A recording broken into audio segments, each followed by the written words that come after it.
तो अधिकारों की लड़ाई में नए कानून के बाद अब दिल्ली के डिप्टी सीएम मनीष सिसोदिया ने एक बार फिर से केंद्र सरकार पर जमकर निशाना साधा। मनीष ने कहा, चुनाव हारने पर बीजेपी दिल्ली में दखल के बहाने तलाश रही है और ये दिल्ली भी चलाना चाहती है।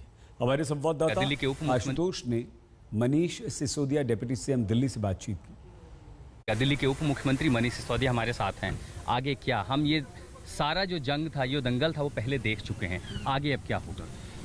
केंद्र सरकार विशेषकर भारतीय जनता पार्टी चुनाव हार जाती है तो उसके बाद भी किसी न किसी तरीके से कोशिश करती है कि उसको दिल्ली में दखल देने का, दिल्ली को चलाने का किसी न किसी तरह से बहाना ढूंढती रहती है, तरीके तलाशती रहती है। तो 2015 में जब हमारी सरकार बनी थी और भारतीय जनता पार्टी को 3 सीटें मिली थी तो उन्होंने इसको शुरू किया एलजी के माध्यम से चलाने का।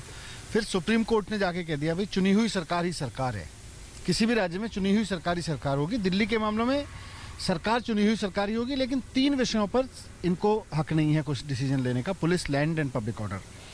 अब केंद्र सरकार फिर से ये ऑर्डर जब सुप्रीम कोर्ट ने क्लियर कर दिया तो सुप्रीम कोर्ट के आदेश को किनारे करके और संविधान को किनारे करके अब ये वापस एक कानून लेके आए जिसमें सरकार का मतलब होगा एलजी, और जो चुनी हुई सरकार है, मंत्री हैं, उनको सबको फाइलें भेजनी पड़ेंगी हर चीज़ के लिए।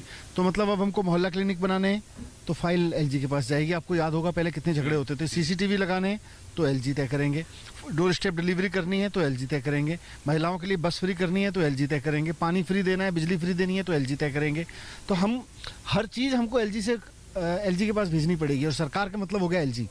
जहाँ तक मुझे याद आता है, मई 2015 में जो गृह मंत्रालय का नोटिफिकेशन था, उस नोटिफिकेशन की आखिरी लाइन में भी यह लिखा था कि दिल्ली में सरकार का मतलब उपराज्यपाल है। अब बीजेपी ये दलील दे रही है कि 1993 के बाद से दिल्ली दरअसल चूंकि केंद्र शासित प्रदेश रहा है, इसलिए इसमें एलजी ही सर्वोपरि हैं और इसीलिए इस व्यवस्था के तहत अधिकारों का क्षेत्र साफ किया गया है। नहीं, अधिकारों का क्षेत्र नहीं साफ किया गया है। सुप्रीम कोर्ट के आदेश के बाद जो स्थिति क्लियर हो गई थी, सुप्रीम कोर्ट के आदेश के बाद क्लियर हो गया था कि 3 सब्जेक्ट को छोड़ के बाकी सारे मामलों में चुनी हुई सरकार का फैसला अंतिम होगा।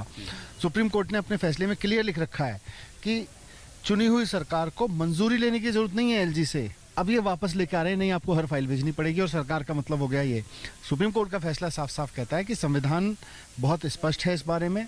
सुप्रीम कोर्ट ने संविधान को ही व्याख्या किया है और कहा है कि किसी भी कीमत पर 3 सब्जेक्ट को छोड़ के बाकी सारे मामलों में एलजी का कोई दखल नहीं होगा। एलजी ऑब्स्ट्रक्शनिस्ट का काम नहीं करेंगे।